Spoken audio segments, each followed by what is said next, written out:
আজকে কিন্তু বানিয়ে ফেলেছি দারুণ মজার চিড়ে আর আলুর এই মুখরোচক নাস্তা রেসিপি। এটা একবার খেলে চপ সিঙ্গারা খাওয়া কিন্তু আপনারা ভুলে যাবেন, বারবার এটাই খেতে ইচ্ছে করবে। আর চিড়ে কিন্তু খুবই হেলদি, ময়দার ব্যবহার না করে আপনারা কিন্তু চাইলে চিড়ে দিয়ে এই রেসিপিটা বানিয়ে নিতে পারেন। এর জন্য নিয়ে নিয়েছি 1 বাটি পরিমাণে পাতলা চিড়ে। এটা আমি ঝেড়ে পরিষ্কার করে নিয়েছি। তারপরে নিয়েছি আপনাদের বাড়িতে যে কোনো রকমের চিড়ে থাকলেই আপনারা এটা করে নিতে পারেন, মোটা চিড়ে বা পাতলা চিড়ে। আর ওর সাথে সমপরিমাণ নিয়ে নিলাম সুজি।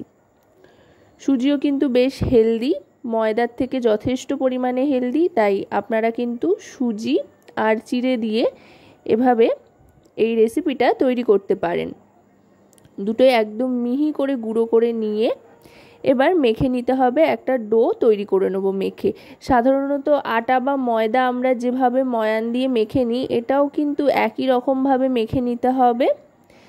এতেও দিয়ে দিলাম তেল, নুন দিয়ে এবার ভালো করে ময়ান দিয়ে নিচ্ছি। চিনি কিন্তু দিচ্ছি না, চিনির প্রয়োজন নেই। রিফাইন অয়েল এখানে 1 থেকে 2 চামচ মতো দিয়েছি।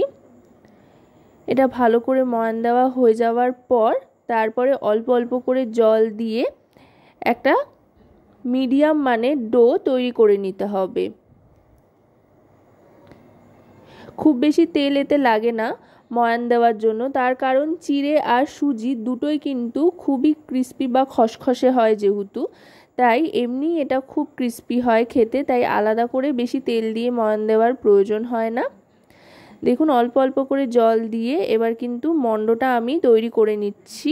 মণ্ডটা তৈরি হয়ে যাওয়ার পর এটাকে কিন্তু অবশ্যই একটু রেস্টে রেখে দেবেন, তাহলে করে মণ্ডটা খুব সুন্দর একটা সেটে চলে আসবে, তাতে করে লেচি কেটে বেলে নিতে সুবিধা হবে। খুব বেশিক্ষণ রাখবার প্রয়োজন নেই, যতক্ষণ ভেতরের পুর বা স্টাফিংটা তৈরি করতে সময় লাগে সেই সময়টুকু এটাকে রেস্টে রাখলেই কিন্তু চলবে। এবার কড়াইতে সাদা তেল গরম করে নিয়েছি। আশা করি আপনারা দেখতেই পাচ্ছেন কতটা কম পরিমাণে সাদা তেল নিয়েছি। এখানে 2 চামচ পরিমাণে সাদা তেল নিয়ে নিয়েছি। এবার এতে দিয়ে দিচ্ছি ফোড়ন হিসেবে সাদা জিরে। এবার দিয়ে দিচ্ছি আদা, যেটা গ্রেট করে রেখেছিলাম।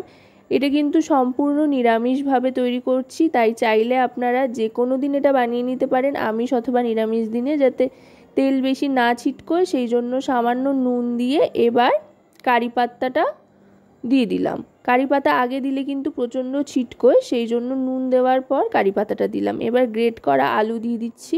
আপনারা চাইলে সেদ্ধ আলুও ব্যবহার করতে পারেন, তবে গ্রেট করা আলুতে সুবিধা হয় কি তাড়াতাড়ি হয়ে যায়, গ্যাসও কম পড়ে, তাই কিন্তু আমি এখানে গ্রেট করা আলু নিয়ে নিয়েছি। এবার দিয়ে দিচ্ছি কাঁচা লঙ্কা কুচি।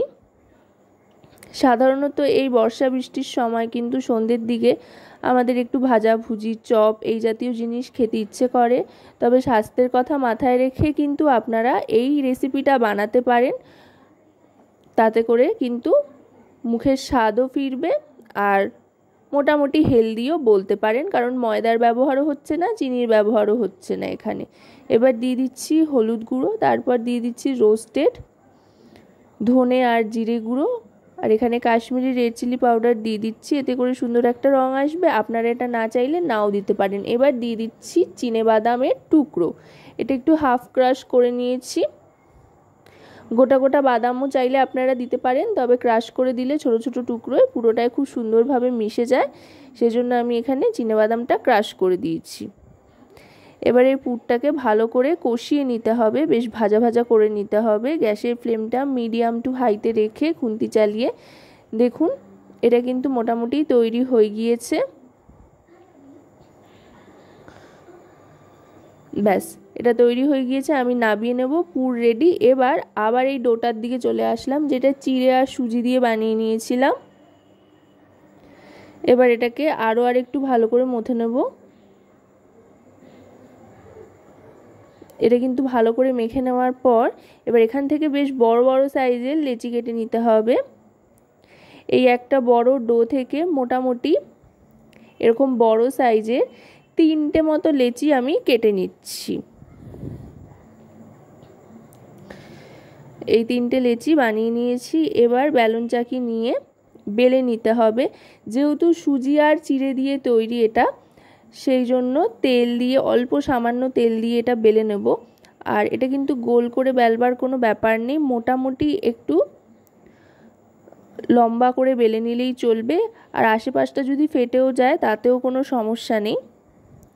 আর এই ক্ষেত্রে বলবার তেমন কিছু নেই, পুরো ব্যাপারটাই হচ্ছে দেখবার। যত ভালো করে দেখবেন ততই কিন্তু বিষয়টা বুঝতে সুবিধা হবে আর বানাতে সুবিধা হবে। আমি আমার মতো এখানে আকার আকৃতি দিচ্ছি, তবে আপনারা বাড়িতে কিন্তু আপনাদের পছন্দ মতো যে কোনো আকার আকৃতি দিতে পারেন, তাতে স্বাদের তেমন কোনো পরিবর্তন হবে না। তবে এভাবে বানিয়ে নিলে সুবিধা হয় কি, বাইরের কোটিংটা বেশ পাতলা হয়, তাতে করে অনেক বেশি ক্রিস্পি হয়, পুরোটা খুব সুন্দরভাবে ভাজাও হয়ে যায়। মোটামুটি গোল করে ভেজে নিচ্ছি, মানে বেলে নিচ্ছি আর কি। চারপাশটা দেখুন একটু ফেটে ফেটে যাচ্ছে, এতে করে কোনো সমস্যা নেই, কারণ কি না কেটে নেব যেহেতু চারধার থেকে। এই দেখুন এটা কিন্তু বেলা হয়ে গিয়েছে। খুব বেশি পাতলাও করব না, আবার খুব যে মোটা থাকবে তাও নয়। মোটামুটি বেলন চাকিটা যতটা, ততটা মতো করে বেলে নিলেই চলবে। এবার এটা বেলা হয়ে যাওয়ার পর চারধার থেকে কেটে চৌকো একটা আকৃতি দিয়ে নেব। এই দেখুন এটা কিন্তু চৌকো আকৃতি দেওয়া হয়ে গিয়েছে। এবার এগুলো চারধার থেকে সরিয়ে নিচ্ছি। প্রত্যেকটার থেকে এরকম কেটে নিতে নিতে কিন্তু আরও আরেকটা গোল্লা তৈরি হয়ে যাবে। তাই 3টে গোল্লা বানালে আপনারা মোটামুটি 8টা থেকে 10টা কিন্তু বানিয়ে নিতে পারবেন এই ধরনের নাস্তা রেসিপি। এবার এর মধ্যে যে পুরটা তৈরি করে রেখেছিলাম মাঝ বরাবর এভাবে দিয়ে দেবো।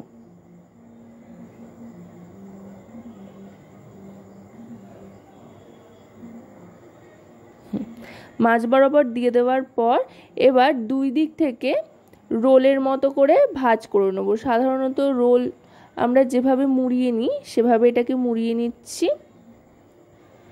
মুড়িয়ে নেওয়ার পর এবার মাঝ বরাবর কেটে নেব। একটাই ভাগ করব মাঝ বরাবর। আপনারা চাইলে আপনাদের যদি বেশি ছোট ছোট করার ইচ্ছে থাকে তো ছোটও করে নিতে পারেন, আবার এভাবেও বানিয়ে নিতে পারেন। ব্যাস, আর কিন্তু কিছু করার নেই, মুখ আটকানোরও কোনো প্রয়োজন নেই। এভাবেই প্রত্যেকটা আমি তৈরি করে নিচ্ছি। সবকটা তৈরি হয়ে গিয়েছে। এবার একটা ব্যাটার তৈরি করে নেব। ব্যাটারে কিন্তু আমি নিয়ে নিচ্ছি কর্নফ্লাওয়ার আর চালের গুঁড়ো। এখানে মোটামুটি 2 চামচ মতো কর্নফ্লাওয়ার আর 1 চামচ মতো চালের গুঁড়ো নিয়ে নিয়েছি। তারপর দিয়ে দিচ্ছি চিলি ফ্লেক্স। যদি আপনাদের বাড়িতে বাচ্চারা থাকে তো চিলি ফ্লেক্সটা বাদ দিতে পারেন, আর তা না হলে দিতে পারেন চিলি ফ্লেক্সটা। তারপর দিয়ে দিচ্ছি সাদা তিল 2 চামচ পরিমাণে। এবার দিয়ে দিচ্ছি স্বাদ মতো নুন।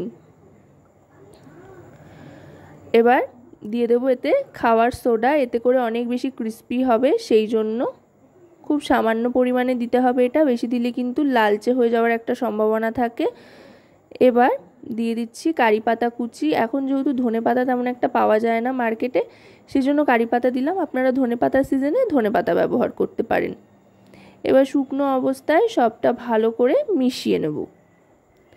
এবার অল্প অল্প করে জল দিয়ে একটা ঘোলের মতো ব্যাটার তৈরি করে নিতে হবে, না খুব গাঢ় আবার না খুব পাতলা, মাঝারি মানের একটা ব্যাটার কিন্তু আমি তৈরি করে নিচ্ছি। ব্যাটারটা তৈরি করা হয়ে গিয়েছে।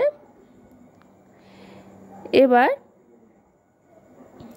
এই ব্যাটারটা ঠিক এরকম কনসিস্টেন্সি থাকবে। এতে এবার এই নাস্তাগুলো একটা একটা করে চুবিয়ে সাদা তেলে ছেড়ে দেবো ভাজার জন্য। গ্যাসের ফ্লেমটা মিডিয়াম টু হাইতে রেখে কিন্তু এটা ভাজতে হবে। ভাজতে একটু সময় লাগবে। আগে তেলটাকে ভালো করে গরম করে নিয়ে তারপরে মিডিয়াম টু হাই ফ্লেমে রেখে দুই দিকটা বেশ সুন্দর একটা গোল্ডেন ব্রাউন কালার আসা পর্যন্ত ভাজতে থাকতে হবে। এটা কিন্তু ভাজতে একটু যেহেতু সময় লাগে আর গ্যাসের ফ্লেমটা লোতে রাখতে হয়, তাই একটা চামচের সাহায্যে এভাবে ভেজে নিতে আপনাদের সুবিধা হবে।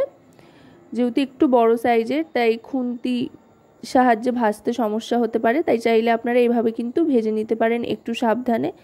আশা করব রেসিপিটি আপনাদের ভালো লাগবে। ভালো লাগলে অবশ্যই রান্নাবাটি চ্যানেলটিকে সাবস্ক্রাইব করে লাইক শেয়ার কমেন্টের মাধ্যমে আমাদের পাশে থাকবেন, আর পাশে থাকা বেল আইকনটি অন করে দেবেন সবার আগে সমস্ত রকম নতুন রান্নার নোটিফিকেশান পাওয়ার জন্য। কারণ আপনাদের জন্যই কিন্তু আমাদের চ্যানেল রান্নাবাটি। তাই আপনাদের প্রত্যেকটা লাইক শেয়ার কমেন্ট সাবস্ক্রাইব কিন্তু আমাদের অনেক অনেক উৎসাহিত করে নতুন নতুন ভিডিও তৈরির জন্য। দেখুন কথায় কথায় কিন্তু ভাজা হয়ে গিয়েছে। ঠিক যখন এরকম একটা কালার আসবে আর ওপরের অংশটা একেবারে খসখসে হয়ে যাবে, তখন কিন্তু এটাকে তুলে নিতে হবে। আমি মোটামুটি 2 থেকে 3 ব্যাচে সব কটা নাস্তা ভেজে নিলাম। ভেজে নিয়ে এবার আমি এটা সার্ভ করে দিলাম। এটা কিন্তু শুধু শুধু খেতেই অসাধারণ লাগে।